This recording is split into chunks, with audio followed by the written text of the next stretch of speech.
You're watching the Randy Alvarez Health Debate. With us we have Robb and medical doctor, Dr. Robert Skversky. Welcome to the program, both of you.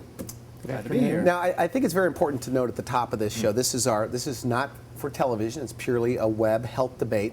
And a few ground rules here, and people need to know our setup here is Robb knows very little about Dr. Skversky's approach to weight loss, and today's topic is weight loss. And this health debate is two legitimate health practitioners that have opposing views. So we're going to talk a little bit about that today, and you know very little bit about him, okay, as well. So let's start a little bit with your background. I mean, you're a medical doctor. Tell us about your practice. Right. Well, I'm a bariatrician. I treat obesity as a disease. Is a chronic metabolic progressive disease that has a significant genetic predisposition. So I basically treat overweight or obesity just like I would treat my patients who are diabetic or hypertensive. And the key is not only getting weight off, but long-term maintenance. And you do that by using diet and exercise protocols, but also a very important component is medication. Okay. Drug therapy to control appetite, suppress cravings. And they stay on those medications forever.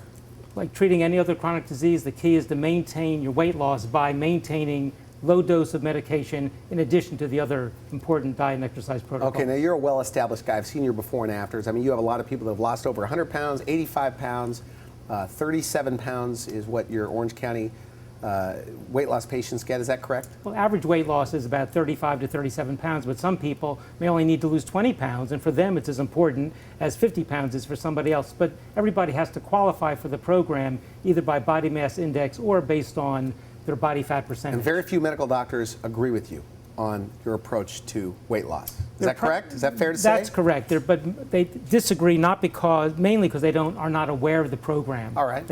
But there are about 30 physicians in the country that do have similar philosophies to myself. Okay. I communicate with them on email, and we treat patients very similarly and probably have similar success rates. Now, so I, portray you correctly. My basic understanding is you use one thing like a phentermine. Correct. And then you use something to control or help serotonin levels to keep it around longer. Right. We basically use combination drug therapy, and part of the medicines replace the infamous fen-phen program, which has been off the market for 11 years. But it's very similar in results, but it has the added advantage of not having any of the rare, significant side effects of the fen-phen program, which happened to be very effective, and it was also very safe, but not perfect. So you say diet and exercise does not work. That means eating right, diet and exercise. I think diet and exercise are very important components of any weight loss program, but long term, they rarely work. They've been, most patients just don't do well for very good physiologic reasons and some other reasons. Now we're going to get into the debate in just a moment. Okay. Robb, well known all over the world. You've trained, and I want to make sure we have this right, trained bodybuilders, people that wanted to get down to 3%, 5%, famous people, celebrities. They go to you and you give them nutritional advice to help them get in shape. Is that correct? That's correct. And so why don't we tell a little bit about your background? Clinical nutritionist. I'm a clinical nutritionist. My background was originally in bodybuilding, natural bodybuilding, because that's how I learned all the secrets, or a lot of the secrets on how to lower body fat naturally through dietary means and exercise. Exercise is a small part of it. Diet is the big part of it. Fat Burning Diet Made Easy. You're the author of that and probably, 10 other books? Yes, 10 other books. And we focus on weight loss through natural means.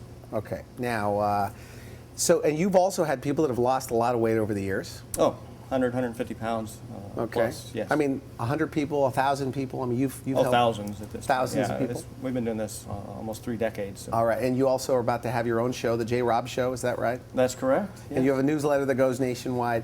So two very credible people that have strong opinions about weight loss, but they also are really different.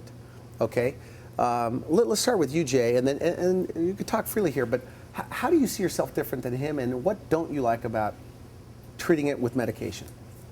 I believe medication should just be the last resort for someone. I'm not opposed to it if it's a final direction that a person goes. I like a person to exhaust every other means possible. But somebody's 70 pounds overweight. Their cravings are out of control. They can't do what they know. That means you're telling them, hey, eat lean meats, eat low glycemic vegetables or starchy vegetables or whatever it is. They just can't do it. So with medications, I mean, do you disagree? I mean, it helps with cravings, certain things.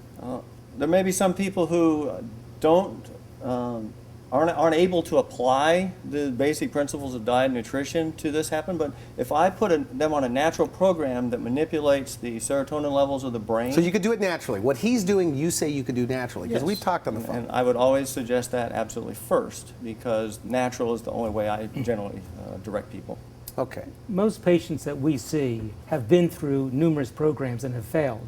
I mean, there's a reason why commercial programs have a 95% failure rate, and why Weight Watchers, which may be a terrific program for nutritional advice, has about a 6-pound weight loss. But what do you see wrong with his approach?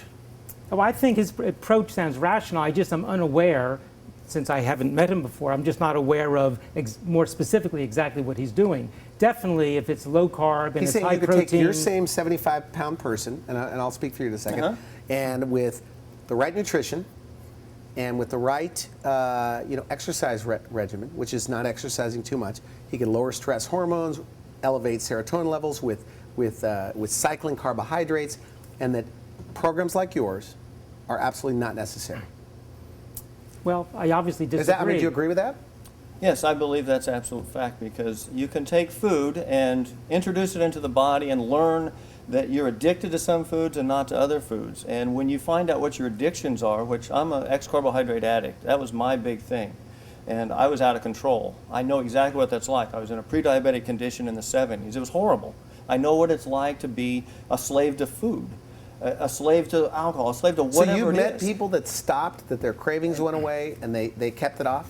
Absolutely, and it works because if you are eating properly all the time, you're actually having balanced hormone levels, and which is insulin, and plus you're having normalized serotonin levels. How much working out, you think?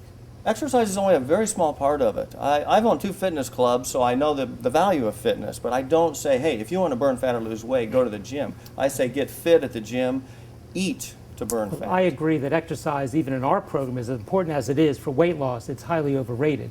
But if diet and exercise worked, I would not be in business. What we failed to remember is that the genetic implications of being overweight is very, very significant. They've done studies with identical twins just within the last few months to show that the implication for genetics for the identical twins can be as high as 77%, meaning the other 23% is due to psychosocial and environmental factors. You know, there's no question that what you say is accurate in that, you know, we're eating too much, not getting enough exercise, the obesity epidemic is getting worse. I mean, you believe it also in low carb? Absolutely. Well. I think that our program is a low-carb program. I mean, you have proteins. What about starchy vegetables like a baked potato or rice? Well, I don't agree with baked potatoes. You can add something to slow the absorption would be fine. But I ask patients to make it very simple, because instead of weighing food, I want patients to count total grams of carbohydrate. That's it. Fruits, vegetables, everything sweet without sweeteners, everything low fat, it's all carbs. How much carbohydrates per sitting? Well, we base it a little bit based on your weight, but primarily approximately 130 grams per day, and per meal about 40 grams of digestible carbs, which means your total carbs minus your fiber equals digestible. Combined with all that medication. Combined with the medication. Absolutely with the medication, because eating less in and of itself doesn't cause weight loss for a very important physiologic reason. When you hear this, what do you think? My biggest concern is glycogen levels, because I'm coming from an athletic background, and if you have a patient and that patient is put on, what did you say, 140 grams or less? 130 grams of carbohydrate. What happens if they start running 5 miles a day? Then their carbohydrate need goes up because glycogen Do you believe that? Absolutely agree. But our patients, when they do exercise, now I'm not dealing with patients who are super athletes, even though we did have one ultramarathoner in our program who just couldn't get the weight off, and she was running 100-mile marathons. So there are many people that exercise a great deal, but their weight is up. You see them at the health clubs all the time. Okay. So I do agree that... So do you think he's maybe biased because he's attracting maybe a more fit crowd, and he's not attracting these so-called lazy, overweight, obese people? Well, I don't agree with the lazy, overweight, no, I'm saying, the lazy people per se. Stereotypical. I think that you definitely are probably attracting those who have much lower body fats than our patients. We have patients with 70, 72, 75% body fat. And that's, you know, that's different. 70% body upwards of 70%, more so in the women than the men. But in our program, they have to have at least 30% body fat, which is considered overweight to participate in the program.